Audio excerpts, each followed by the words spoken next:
কবর সঙ্গে গেহ রবে না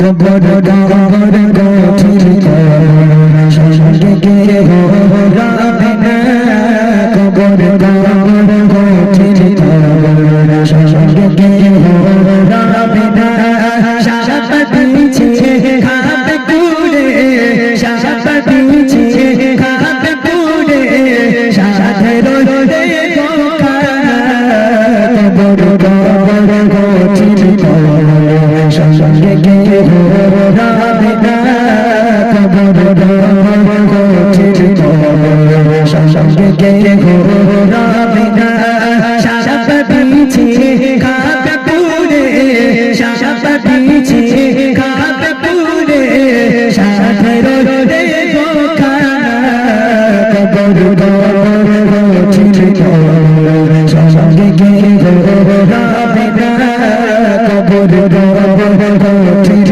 কবর সঙ্গে গেহ রবে না আপনার মৌত এসে গেল, আপনার মরণ হয়ে গেল। কাল ফজরের পরে মুয়াজ্জিন মসজিদে যাবে, মাইকে হ্যালো হ্যালো, আমাদের অমুক গ্রামে অমুকের বাড়ি, অমুকের বাপ, অমুকের মা, অমুকের দাদা, অমুকের দাদি ইন্তেকাল হয়ে গেছে, জোহর বাদ তার জানাজা হবে ইনশাআল্লাহ। এলান হয়ে গেল। আপনার গ্রামের মানুষ যাদের যাদের কানে মাইকের আওয়াজ যাবে তারা ছোটাছুটি বানাবে, কি মারা গেল দেখ, কি মারা গেল দেখ। একদিন সবাই চাচি কালকে তোমার পাশে বসে গল্প করছিল, সে মারা গেছে। তখন আপনার ইস কালকে কত গল্প করলাম বসে বসে, আর আজকে মারা গেল।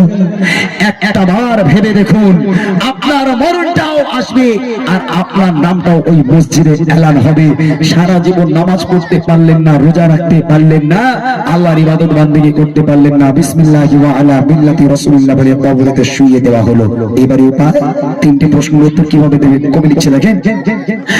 মসজিদে এলান হবে জোহরেতে জানাজা, জোহরে জানাজা সারা জীবন আয়েশে আরামে করছো নামাজ কাজা, করছো নামাজ কাজা।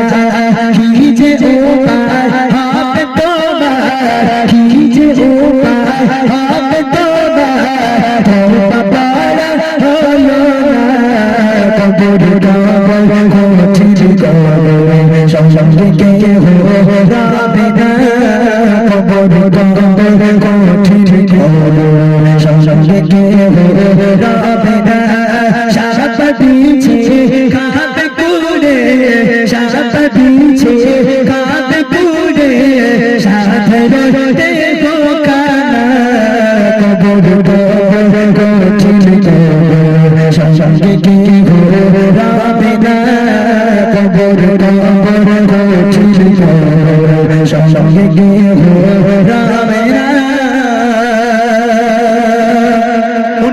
ফেরেশতারা নেমে এলো, ওঠো এবার ওঠো, বলো তোমার রবকে, তোমার নবীকে বলো, তোমার ধর্ম কি বলো।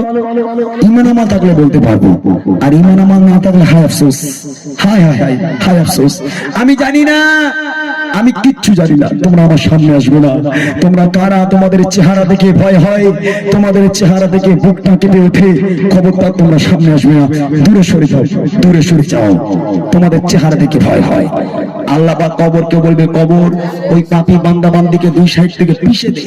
কবর আল্লাহর হুকুম পালন করবে, দুই সাইড থেকে পিষতে থাকবে, পিষতে পিষতে যখন মৃত দেহতে এসে ধাক্কা মারবে, এদিকের পাঁজরের হাড় ভেঙে এদিকে, আর এদিকের পাঁজরের হাড় ভেঙে এদিকে, সারা দেহটা আলুছানার মতো মাটির সঙ্গে মিশিয়ে যাবে। কানা আর খোঁড়া দুটো ফেরেশতা নামবে কবরে। কানা আর খোঁড়া দুজন নামবে।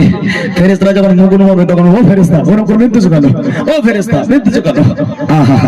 তখন ফেরেশতারা শুনতেও পাবে না, দেখতেও পাবে না। বলে কবরে নাকি সাপ আসবে, সাপ। মনীষাদের মুখে শুনেছেন, ওয়াজে শুনেছেন কবরে সাপ আসবে। কি মনে হয় এই মাঠে ঘুরে হেলে সাপ, ডানা সাপ, এই সাপ কবরে দেবে না। কবরে যে সাপ থাকবে, ওই সাপ যদি দুনিয়ায় একবার নিঃশ্বাস ফেলে, কিয়ামত পর্যন্ত সেখানে সবুজ ঘাস জন্ম নেবে না। এত কঠিন হবে কবরের আযাব, এত কঠিন হবে সেই কবরের শাস্তি। আজ থেকে প্রতিজ্ঞা করে নেন, যদি এই মাহফিল, এই গজল শুনে আপনার মনে যদি একটু মৃত্যুর চেতনা, মৃত্যুর ভয় আসে, কাল থেকে নামাজ কাজা করবেন না, কাল থেকে ইবাদত বান্দেগি ছাড়বেন না, কটু কথা বলা ছেড়ে দেন, টিভি টেলিভিশন দেখা ছেড়ে দেন। আল্লাহর জান্নাত আপনার জন্য অপেক্ষা করছে। তাই কবি লিখছে, মনে করে ফেরেশতারা আসবে যখন কবরে, আসবে যখন কবরে, করবে যখন তোমায় সওয়াল, জবাব দেবে কি করে, জবাব দেবে কি করে, না পারিলে সাজব, না পারিলে সাজব, কি হবে দেখো না, কবর কঠিন সঙ্গে কে রবে না, কবর কঠিন সঙ্গে কে রবে না,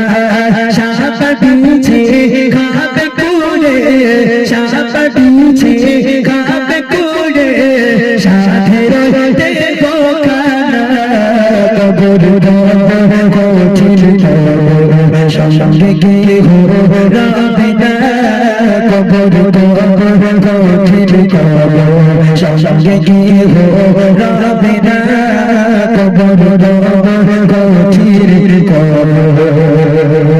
সঙ্গে কে